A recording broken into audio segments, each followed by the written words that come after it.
Hey, what's up? It's your tech bro Cholo here, and welcome back to where we take awesome out of the box. Now today we're going to be taking a look at the newly released Xiaomi Redmi 9T. We all know that Redmi is Xiaomi's budget to mid-range segment. So alamin natin kung sulit ba talaga ang bagong smartphone nila.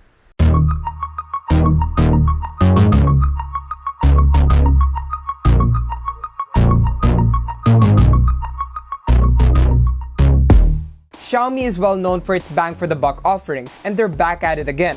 The latest smartphone that they're offering under their Redmi segment is the new 9T. While it's being poised to be the new budget king for early 2021, Xiaomi's latest will have to challenge other equally good smartphones. Some phones that come into mind are the realme Narzo 20 and the Lenovo K12 Note. So let's jump straight to it. Comparison time. Under the hood, the Xiaomi Redmi 9T has a tried and tested core, a Qualcomm Snapdragon 662. That's paired with 4GB RAM and 128GB of internal storage. There was a bit of an issue when it came to the performance of the Poco M3, with apps taking a while to open and close, plus some shutter lag when taking photos, but I'm happy to report that neither me or Jamie experienced any of that so far. I got a real smooth experience when using this. That being said, the Snapdragon 662 and Adreno 610 GPU are not perfect, and you'll need to tinker with some settings to get the best possible experience while gaming. But I was able to play Genshin Impact on it, so you can definitely play most mainstream titles on it as well. First, we compared it to the realme Narzo 20. Both phones run Android 10, while the Redmi 9T has a Snapdragon 662 and the Narzo has the Helio G85. Benchmark results show that the Narzo is ahead of the 9T in single-core duties, but only by a bit. The 9T, on the other hand, beats the Narzo in multi-core. As for PC mark, the Narzo wins, but it is a little more expensive than the Redmi 9T's base model. If you even out the prices and pick the 6GB RAM 128GB model, maybe things will be different. Next, we compared it to the Lenovo K12 Note. Both phones are virtually the same when it comes to internals: Snapdragon 662, 4GB RAM, and 128GB storage. But please note that the review unit that we got is a variation that is not available in the Philippines. Locally, we're getting two variations. One is the 4GB RAM, 64GB internal storage model, and the other is the 6GB RAM with 128GB internal storage model. So since the version that we got is so similar to the K12 Note, we weren't really surprised that we got identical results. The very slight difference could be because of the UI each phone sports. The 9T has MIUI 12 and the K12 Note uses stock Android, although both come with what is basically Android 10 out of the box. So what are your thoughts on the stats? Tell me in the comment section below. Let's talk. Also, don't forget to sub to Unbox. Once we hit 250,000 subs, we're gonna be doing a major phone giveaway, so you know that there's something to look forward to. And now that we're done comparing stats, let's take a look at what makes the Redmi 9T, well, the Redmi 9T, and what sets it apart from its competition. Also, we are not gonna be doing an unboxing in this video. That's because when they sent this over to us, they did not include the official packaging.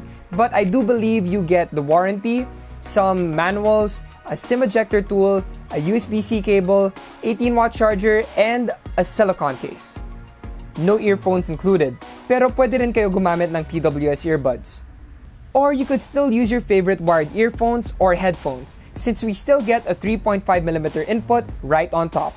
I do prefer these ports on top because it does not get in the way when you're using the phone vertically. You also get half of the speakers on top. The rest of the speakers are found on the bottom, for some stereo sound, which is always a welcome feature. Again, this is not going to be accurate because we're going to be using a microphone, but here's a quick sample with one of my original songs.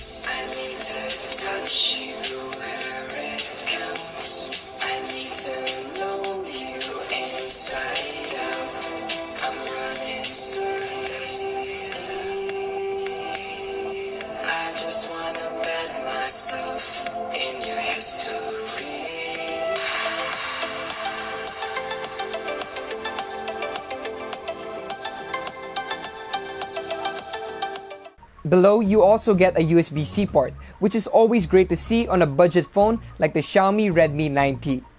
On the left, you get the SIM card tray. On the right, you get the volume rocker and the side-mounted fingerprint scanner that doubles as the home or power button. Masaya talaga ako when I see phones using the side-mounted fingerprint scanner because mas madali siya para sa akin compared to the back-mounted fingerprint scanners that other phones use, but it could be different for you. Now we're gonna take a look at the design. It's a budget phone, so we're not really surprised that we got a plastic body. Although we get a sort of fingerprint-like texture surrounding the quad camera module. This makes it grippier, but doesn't do much for actual fingerprints or smudges. But other than that, I like it. I was walking around with this phone, and it felt very firm in my hand, and I wasn't afraid of dropping it. You get an embossed Redmi branding too, so you can proudly support maybe one of your favorite brands. If you want an extra layer of protection, like I said earlier, there's a silicone case included in the package. Now for the display. We get a 6.53-inch IPS LCD panel at Full HD Plus resolution.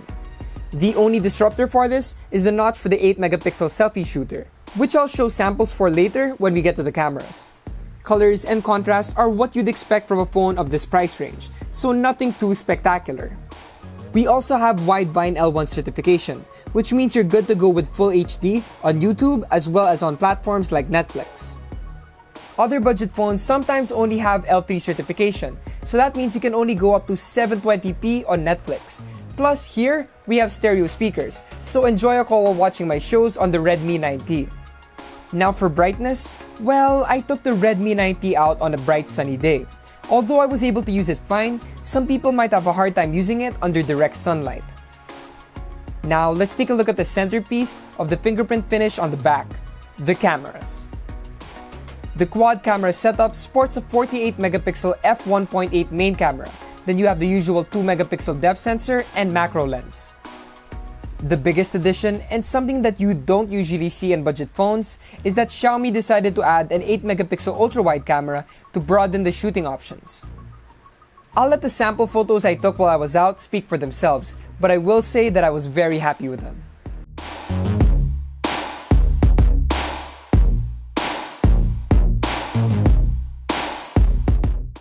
I was hanging out with some friends, so I was able to take some photos of them, and I gotta say, pwedeng pwede para sa Instagram.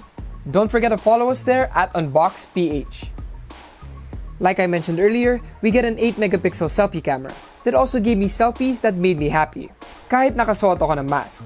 Here are some samples.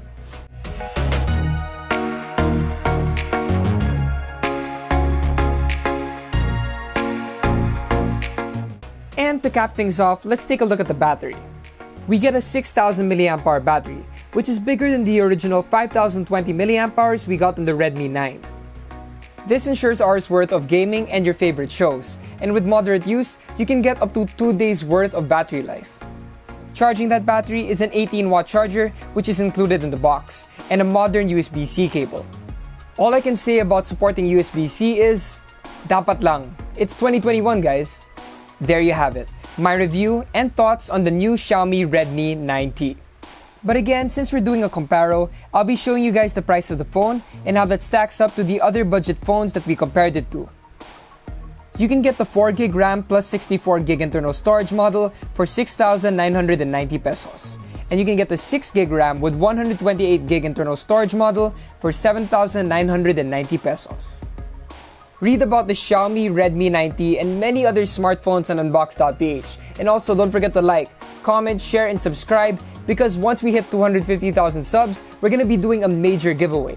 Don't forget to hit that notification icon if you want to get them updates when we drop new videos.